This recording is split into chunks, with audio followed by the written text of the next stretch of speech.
Yeah, what's going on YouTube, man? This is Boxingwave. Man, I guess I gotta speak on this Canelo situation just a little bit. I don't want to hold you guys up too much because me personally, all I'm doing is just waiting to see who the actual opponent is going to be. At this point, it's safe to say that you can't really trust the boxing media like that because every single day we got a little bit of different news, right? Just for a whole month now, right? Almost every day we got news that contradicted the previous news from the day before. So I'm just waiting for an official opponent. I see what's going on. I am on Twitter. I am on YouTube, obviously. I do read boxing scene and all of the stuff. I do watch interviews. What I'm not going to do is keep updating about what we're hearing because everything we've heard, we already heard before. You know what I mean? Like just today, now everyone is talking about Errol Spence being part of the 3-fight deal with the PBC. That's what the news of is today. Yesterday, the news was he's gonna fight Edgar Berlanga before fighting Jaime Munguia. The news before that was that Jaime Munguia was next. The news before that was that he's leaving PBC to go to Matchroom. Every single day we hear something different. We've heard Jaime Munguia twice already. We heard Jaime Munguia was going to come to the PBC. We heard Jaime Munguia was going to be the opponent over there on the zone. We've heard that already. You know what I mean? It's just we are hearing a whole bunch of things, and I understand that in whatever reason, for whatever reason, the business wasn't right with the PBC. They couldn't come to terms. Canelo was supposed to announce his next opponent a couple weeks ago, all right, on Mexico television, and he didn't announce an opponent. All he told us is that the next opponent was going to be an American fighter. And what did that do? It left with, all right, which American? Is it going to be Crawford? Is it going to be Jamal? How many times have we heard Jamal was officially going to be the next opponent for Canelo? Is it going to be David Benavidez? Because even though he's of Mexican descent, he is American. All right. So, look, man, this is the way I look at it. My problem with Canelo is that, listen, I get it. You got a phenomenal resume. So I know a lot of fans feel that he can do whatever he wants. Right? A lot of his fans feel like I'm satisfied with whoever he faces. They'll defend him to the death. They'll wipe his ass if they had the opportunity to do it. My problem is you are the undisputed champion and you are the face of boxing. You just fought a super welterweight. So you fought John Ryder, you fought an older Triple G, and you fought Jermell Charlo. No one asked for that fight. I believe at some point, if you are undisputed, you should be defending your titles against a real opponent. All right, it's up to you because you are the A side and you are the face of boxing, right? You are. So you should be fighting David Benavidez. Now, whether or not a 55 million offer was requested or put out there or sent to you or not, I don't know. It's his word, Samson Lukowitz, or it could be Benavidez Senior. I don't know. We don't know. No one knows because the reports have been wrong every single day, right? They've been different every single day. And it seems to me that Team Benavidez seems to be like, I'm talking about David and Jose Benavidez Sr. They seem to be kept in the dark about a lot of the business. You can tell in the interviews. They don't really know. I did watch the Boxing Voice interview I watched Fight News TV interview too, so shout out to them. I am watching these things, but they're all leading us to the wrong, to the wrong direction. Like, we're not getting really any real information. We're just getting everybody's side of their story, and based on who you like, people are gonna go with, like, if you hate and despise the PBC, you're gonna go against them every single time.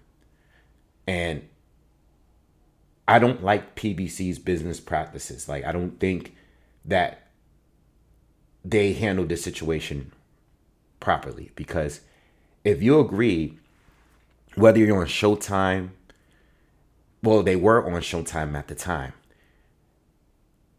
you should have never agreed to pay Canelo for $35 million. All right, that's over $100 million for 3 fights without included David Benavidez. That should have been in writing. All right, if you offered that to Canelo and you got to fight David, we'll get 1 free tune-up, like similar to Wilder and Joshua in the DAZN deal. All right, you fight, I forgot Dominic Brazil. You fight Dominic Brazil and then you fight AJ for 2 fights and we'll pay you over $100 million. See how direct that was? Why is it when it comes to Canelo going over there, why are you offering, like, if you're going to offer Jermell Charlo a fight with Canelo, cool. But make sure if you're paying a guy $35 million per fight, you put him in there with the winner of Benavidez and Andrade. Something that can make people say, oh, we're going to purchase the fight because this guy's coming off a great win, which Benavidez is coming off 2 great wins, right? So my problem with PBC is never, like, you make a deal like that with that kind of money, you make sure the fight is worth it. Don't just be picking random people that you guys got on your roster. That sounds crazy to me. And that's if that is the truth. All right? Because, again, the reports that we're reading, they're all over the place. But all I know that if David Benavidez, it seems like David Benavidez was never officially included in that contract with Canelo. Because they said that they got a call to fight Canelo and David agreed on the minimum amount, which was like $5 million. They wanted to take the fight. And they said that they never got another call. I don't believe Canelo ever wanted that fight, because he said he doesn't want to fight other Mexican fight. He said he doesn't want to take the fight. He doesn't want the fight. It's clear he doesn't want the fight.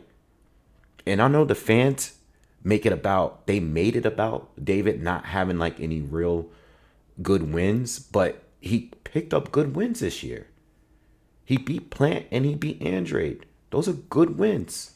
It's better than some of the wins that his opponents got at 168. So, look, the PBC, I don't know, but all I know is that the PBC should have made that part of the package in writing. You have to fight David. Put him in there with one of those tune-ups, maybe 2. Because Jermell Charlo was a tune-up. Let's be real. It was a tune-up. No one asked for it. I was confused when we heard that that fight was going down. It's on camera. And as far as the WBC, it's clear that the WBC has a business. They're like a partnership with Canelo. Because David has been the interim champ for 2 years now. We were told that they were going to enforce the mandatory in March. How does that work? Because in the rules, when it comes to an interim champ, when is the deadline? There's nothing there that specifically says, if you guys can enforce an Avni Yildirim fight on Canelo, why hasn't David been pushed to mandatory status? Why is that a rule? Because he's the interim champion. He's the interim champion. So, if anything, what's the point of being an interim champion if the real champion is available and the interim champion is available, And David is clearly the best contender resume wise in 168. Why not enforce that fight? Because the WBC has a business relationship with Canelo at this point. It's pretty clear. They have that with certain fighters in other divisions as well. All right. They work with certain fighters. They've been doing this for years. We've been complaining. Where's the franchise championship thing? They do it when it's convenient for certain fighters. They've done it with Fury. They've done it with Lomachenko. They've done it with Wilder. They've done it with specific fighters that they feel they want to be good with business. All right. They bend the rules, their own rules all of the time. This guy has been interim for 2 years. Your job as a sanctioning body is to force the right fights to be made and not make things convenient. I understand that you stripped Canelo at one point, and Canelo did not want to deal with them for a while. I understand that, and I understand that you don't want to miss out on these big fights because of the money. But at some point, you got to do your job. And as far as I'm concerned, they should be doing better at sorting this out. All right. Yeah. Same thing with the WBA. You know, it's the point of Dave Morrell just being a regular champion. How many fights is he gonna have to have before you enforce a Mando? If Canelo wants to do what he wants to do, what you guys said that he should be able to do it because of what he's done for boxing. I'm not arguing that, but if you're holding on to the titles, you have a huge responsibility. And people like to detract. I see what you guys are saying on social media, and you're talking about Floyd every day. You're talking about the PBC every day. And listen, I get it. The PBC, I don't know what they're doing. I don't know what's going on. All right? It doesn't look good. But Canelo is undisputed, and he should be fighting the very best. Or let the belts go and just fight who you want to fight. You don't have to hold on. You don't need the belts. Do what Tank does. We talk about Tank all the time, right? I'm sure some of you are going to bring him up. Do what Tank wants to do. Do what Tank wants to do. Tank wants to hold on to one belt and fight whoever he wants to fight. The regular WBA. Now he's elevated, but the regular WBA, all these years, he was doing what he wants to do. No one really respected it, but at least he wasn't holding belts hostage. So let's make, if you guys want things to be really fair, be fair across the board. Be fair across the board. If a guy's a champion, especially if they're unified or undisputed, you have to fight the very best because someone is going to be in line to face you next. And if you want to cherry pick and fight whatever you want to fight, go and do that. All right. All these other fights, like I don't have a problem with Mangia. It's not a bad fight. Crawford. I wanted Crawford to fight either Boots or Tim Tszyu, you know, and Jamel at one point, but I don't know what Jamel is doing. All right, but those are the fights that I was cool with. I even said, like, Keith Thurman, if he wanted to do it, fight it. But again, like, I know this whole rematch thing was holding things up. Now that he's a free agent, I don't know what he's going to do. You know, I know he wants Tim Tszyu. I know he wants the big fights. He's doing it like Canelo. You know, again, I just want the best to fight the best everywhere. Excuse me. And we can't just keep having this. This has been crazy. This month, just look at it. Every single day has been different news. All right. But I think Canelo should be fighting the very best. And, you know, Crawford and anybody else, I could understand them wanting to move up multiple divisions to take on Canelo. I mean, anyone is going to want to do it. Jamel wanted to do it. Anyone is going to get if they can get the opportunity to fight Canelo, they're going to take it. All right. But if it doesn't happen, yes, those fighters should still be fighting on the best, especially if they are title holders. They should be. All right. But as far as him fighting Spence in the deal, yeah, wanting to fight, agreeing to fight Spence, if that is even true. Is that even true? Is it true?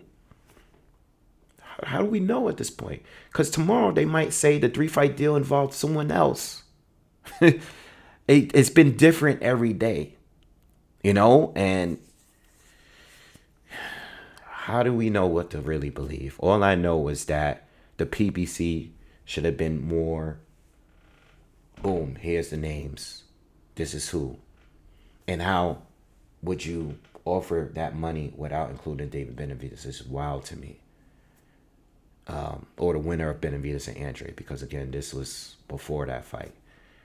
Making that deal without including the winner of that fight is ludicrous. No matter who else is there, Crawford, Jamel fought him.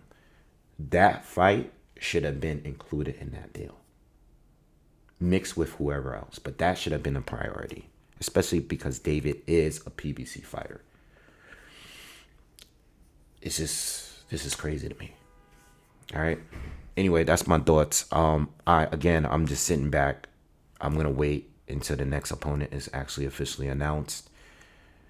It's probably not gonna be PBC side at this point, but whatever the case is, again, Munguia is not a bad fight to me. I'm not mad at the fight. It's just, obviously I think Benavidez would be the best fight. The more challenging fight. But Munguia has stepped up and he's looked better, and I think it would be a big fight. I don't think it would be a bigger fight than Benavidez or even Crawford, but I like that fight. It's not a bad fight, at least not right now. Benavidez coming off that. Not Benavidez, Munguia coming off that win against Ryder. All right. Anyway, let me know how you feel about it in the comments. Subscribe to the channel. I'll see you guys on the next one. Peace.